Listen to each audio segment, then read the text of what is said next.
All right, guys. It is time for some maintenance on this beautiful Mustang.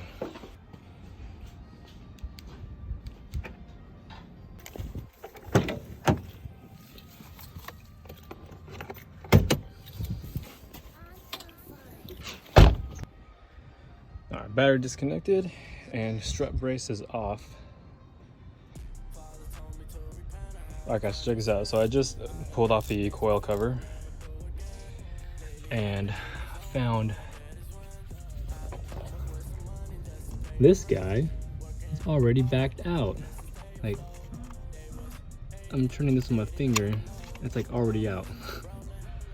So, and this is the first time I'm replacing the spark plug, by the way. This is the very first time I've actually taken this off. Actually, come to think about it, when I was in Charleston, I had the shop replace the valve covered gasket on this one. Pretty sure they took the coils out and they never tightened that one down, so just goes to show you guys, probably is worth going back through and checking the craftsmanship of shop's work. Alright guys, so my first 4 gapped using the caliper here, and these are gapped anywhere between 0.049 thousandths to 0.053. They're all within that tolerance right now, and that's straight from Ford Forums and American Muscle. I checked multiple sources and all of them are saying around the same range, so just so you know. All right, so that is the first cylinder I took it out of, and it looks pretty healthy. No oil residue.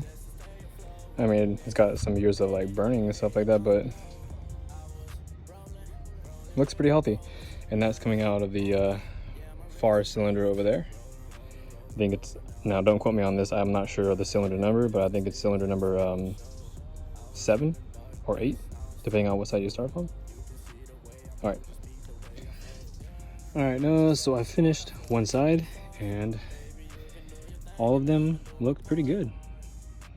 They all look pretty healthy, no signs of oil or anything like that.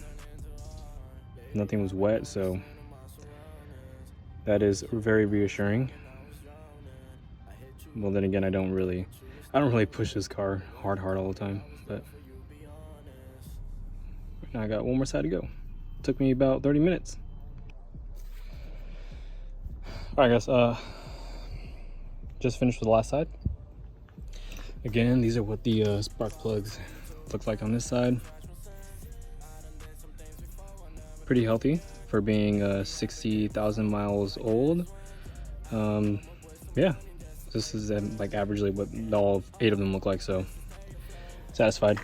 Now I'm gonna go and start her up, verify she's good to go, let her warm up just a little bit, warm up that oil, and then change the oil.